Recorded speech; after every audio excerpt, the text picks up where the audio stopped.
Okay, for our next assignment, we're going to do a self-portrait. And here's one of the digital portraits that we did first semester. So we've already done it with a digital. This time we're going to do a pencil drawing, and we're going to start with the grid method. We've already done that when we did the still life. So here's the beginnings. The first step you're going to have to do is take a good photograph of yourself.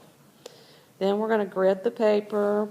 You can add in markings, numbers, letters, however you want to do it. We're going to do a contour line first using the grid, and then we're going to start to add in shading. Okay, we've done value before, we've done gradation before, so really this is all a review of skills that you've already learned, except that we're going to be doing a self-portrait. Okay, we're going to start slow on the self-portrait and do some practice exercise first just to warm up. First thing we're going to do is a simple grid drawing. It's a puzzle. We've done one of these before. And then we're going to do a gradation exercise, and then we're ready to start the portrait. So these first exercises should only take about 2 days. We're going to start with the grid today. You've done one like this before, but this time we're going to step it up a little bit. This one we're enlarging. We're using a 1:2 ratio, and so each one of these squares would equal 2 of these squares.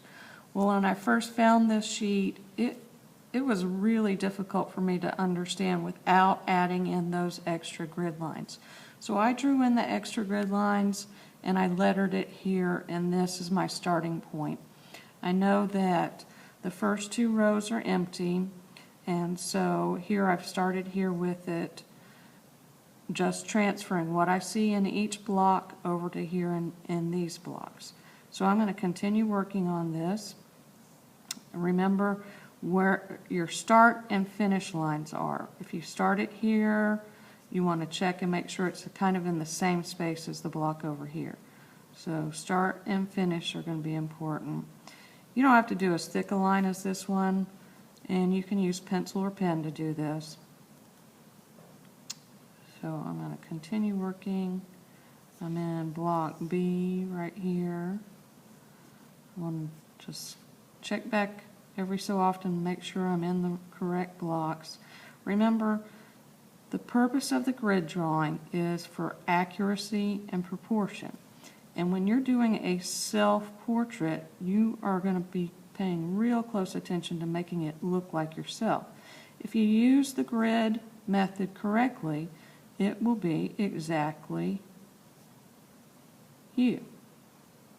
Okay?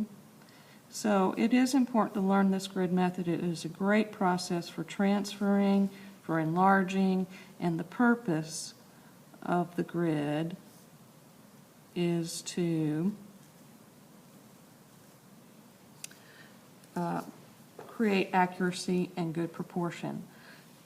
So when I'm working on this, if you see, I'm using finger of one hand to kind of follow along and keep the puzzle correct for me, so I can kind of see where I am.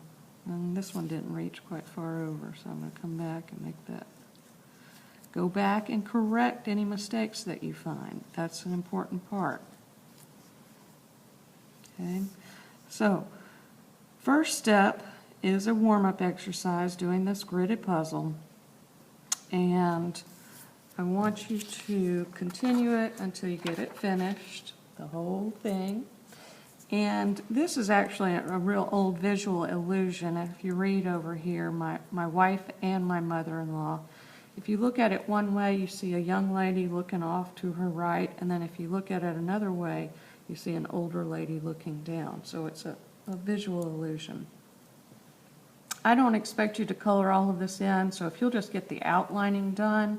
Remember, this is just practice, and it helps us warm up for the self-portrait that we're going to be doing next. This warm-up drawing will be graded, so make sure you turn it in.